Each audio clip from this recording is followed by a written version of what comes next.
Ada yang orang gini, bullying itu akhirnya menyebabkan orang menjadi mengalami gangguan. Oke. Tapi ada orang yang akhirnya melihat bahwa saya harus tangguh.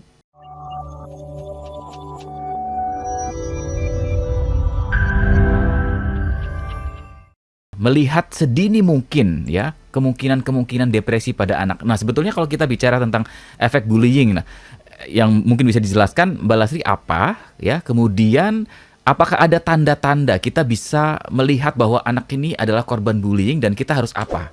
Ini juga penting untuk kita sebagai orang tua melakukan mitigasi ini, Mbak Lastri. Oke. Nah, tanda-tandanya kalau dibullying biasanya anak nggak mau datang ke sekolah. Itu Oh. bisa ya, menolak untuk ke sekolah atau mungkin bisa seperti ini. Rasanya mual kalau dengar kata sekolah. Hmm. Rasanya nggak enak gitu kalau kalau ke sekolah. Dan jujur Li, saya mau kasih tahu, saya korban bullying waktu SMA. Waduh. Iya, jadi kalau saya ngomongin bullying, I'm talking about myself, gitu. Iya, saya korban bullying waktu SMA dari teman saya, gitu ya. Wow. Dan hopefully I can forgive, ya bisa forgive itu dengan, ya itu butuh waktu yang lama untuk bisa memaafkan orangnya, gitu. Jadi dulu saya, kalau saya cerita nih, saya seperti testimoni saya ya, Oke. gitu. Oke. Saya, Mungkin. saya kalau ketemu orangnya itu udah takut gitu, udah kalau ngeliat dia aja tuh saya, waduh ada dia gitu. Hmm. Apalagi mungkin dulu masalah bangku aja tuh jadi kayak satu konflik gitu loh. Terus misalnya duduk di depan dengan di belakang, oh dia ada di belakang saya duduk-dekan.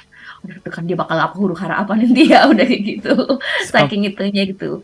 Dan bersyukur saya di kelas 3 SMA, saya berpisah dengan dia kelasnya, saya Oh. mulai merasa nyaman gitu. Saya nggak ketemu orangnya.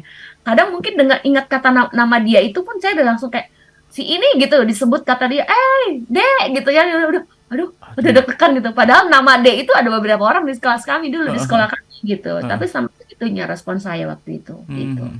Separah itu ya dampak yang ditimbulkan ya. Ada ketakutan sampai kemudian akhirnya merasa tertekan gitu ya. Ya, Bangkit dari kondisi seperti itu selain karena memang dipisahkan kelas, berdamai dengan diri sendiri seperti apa Mbak Lastri?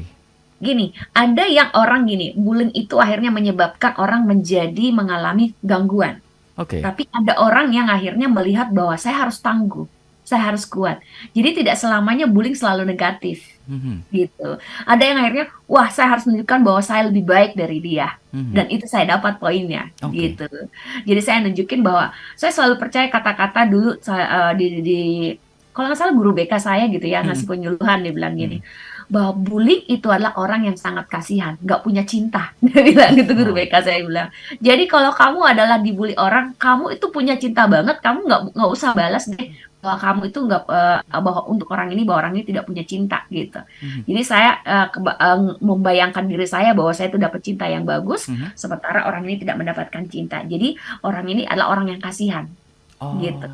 Jadi Oh. buat saya menyadari gini, kamu orang yang kasihan, saya orang yang punya cinta. Ya udah, aku nggak perlu berkonflik dengan kamu lagi Mhm, gitu. mhm, mhm, Saya lebih memilih ke situ. Jadi mhm. melihat bahwa saya penuh love, and then you don't have love gitu. Iya, iya. Kamu seperti ini karena kamu tidak belajar cara mengekspresikan love yang benarnya Mhm, mhm. gitu.